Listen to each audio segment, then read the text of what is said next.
Hello everyone, I would just like to say this, it's a preface before the video begins. I uploaded this and it did remarkably well, and then there was an immediate, it's like the old channel all over again, right?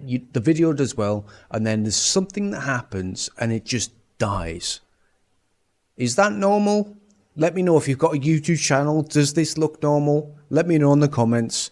It doesn't feel normal because it's different from every single other video. I notice this when it happens. It's very immediate. There we go. Whatever. That's another conspiracy on top of the thing you're about to see. Apparently, the whole world is normal and it's fine, and everyone's got the same chance of seeing content and hearing content. Whatever. Sure. All right, let's go on. Let's watch the video.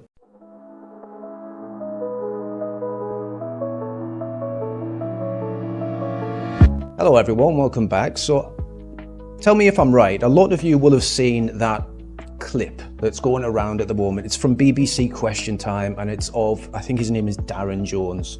Yeah, Darren Jones, the Labour Minister, he went on there and he just lied, just a really bad lie as well, just lied to everyone. Said that everyone, well, I'll play the video in case you haven't seen it, because it's such a bad lie that it's kind of shocking.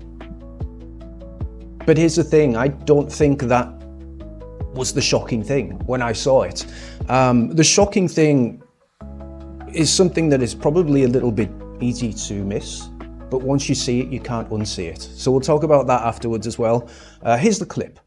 And when you see that the majority of the people in these boats are children, babies and women who have been... No, they're not.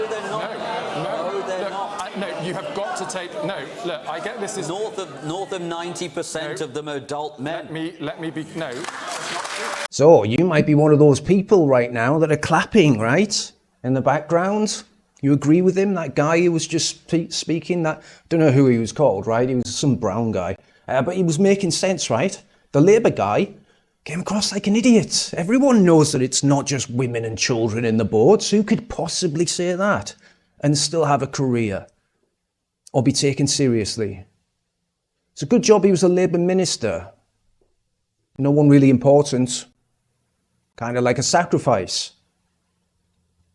You see, the thing that I noticed that lots of people didn't notice was Zaya Yusuf, Mr. Mohammed, and the way that he seemed to know exactly what the man was going to say and was kind of nervous, but checking himself, licking his lips, because he knew he had to deliver his line precisely at the right time, precisely at that moment to get the crowd on his side. You want to watch it again? Right, look, he knows something's coming. He's nervous. He's about to lick his lips, get everything ready, and there. And the line that he has to deliver is coming up. This one. That's the one that got the crowd on his side. That's the one that put him in the spotlight. And it's all subliminal. It's all planted there specifically on purpose. The question was planted so that he could come up with his one-line answer that got the crowd on his side, and that's why he looked pretty goddamn nervous, like this. If the people in these boats are children, if the people in these boats are children, 90% of them are adult men. Let me be before he was about to speak. Can't prove it, but you know, the BBC is not the most trustworthy, is it? And let's be honest, Reform have done anything but endear trust towards them.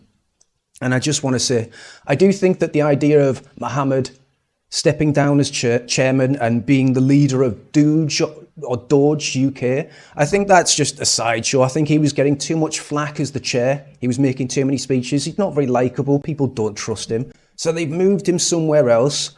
They're going to try and install him as an MP, and then from then on, who knows where he's going to be. But let's have a little look at his background first, right?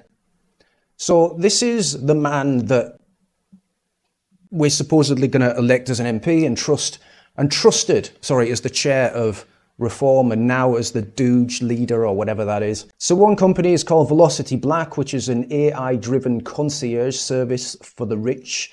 It's just bullshit for rich people. You've got Streetline, in which it's like a parking thing, which is not interesting. Then you've got something called Boston Consulting Group, which is a bit more interesting, I have to admit. As of the latest LinkedIn update, Zaya Yusuf is affiliated with Boston Consulting Group in Palo Alto, while the exact nature of his current role isn't detailed. Not suspicious. Advisory, particularly in private equity and value creation. This indicates a shift towards consulting. Where basically, it sounds like he's getting paid more money, but for doing less. Almost as though they were expecting him to achieve something shortly in which they could, get a reward for the money that they're giving him now. Anyway, moving on, his career highlights. Again, like these guys are everywhere. Isn't the leader of Canada right now an ex-Goldman Sachs employee? I'm just wondering how many like Goldman Sachs employees end up as prime ministers or presidents or really, really important roles within countries. Anyway, he's one of them, just probably a member of the WEF as well. It says his most significant achievement is Velocity Black. We'll see, because he's been touted for MP suddenly from nowhere. We cannot get rid of him, even though he's incredibly unpopular. All they're doing is hiding him, while they're still now, in my eyes, allowing him to appear on segmented slots on television to try and naturalize and gain a comfort around his appearance as some kind of authority figure on our screens. I guess you could call it like a psyop or manufactured consent. I genuinely, prove me wrong. Zaya Yusuf wasn't set up on that, or that question wasn't laid up for Zaya Yusuf on Question Time just to make him look good to the public, just so he could have that one line and that one round of applause that he could put on the highlight reels in years to come that will show that he's always been popular. People have always liked him. He's always said common sense things. He's always supported the British people, or something along those lines.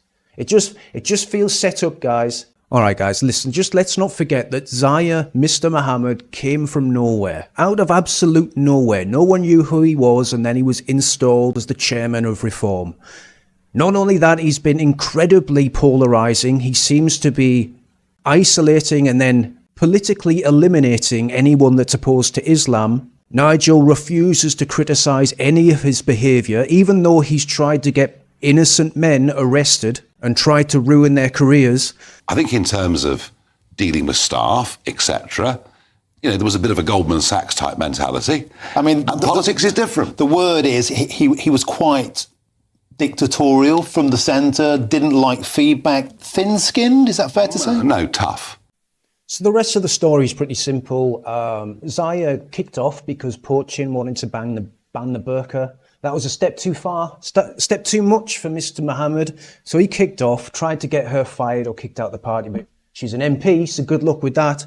There was some kind of stalemate between him and Nigel Farage. He ended up leaving. Nigel Farage then persuaded him to come back, or he persuaded Nigel Farage to give him another chance. I don't know what went down.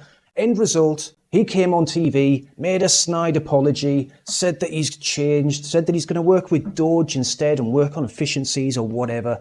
But it's all about forgiveness, basically, with Reform. It's all about just forgiveness and forgiving other people of past mistakes, even if you may have been the one to make the mistake yourself. It's about recognising those mistakes and moving on and doing what's best for the country. Just not with Rupert Lowe. And now, for example, could Rupert Lowe find a way back into Reform UK? I'd rather eat razor blades. Yeah, Nigel, it's everyone else's problem. It's that no one likes Rupert Lowe, Nigel. That's the problem. It's that no one likes Rupert Lowe. It's no one likes him, guys. It's that Rupert's the dickhead. It's Rupert.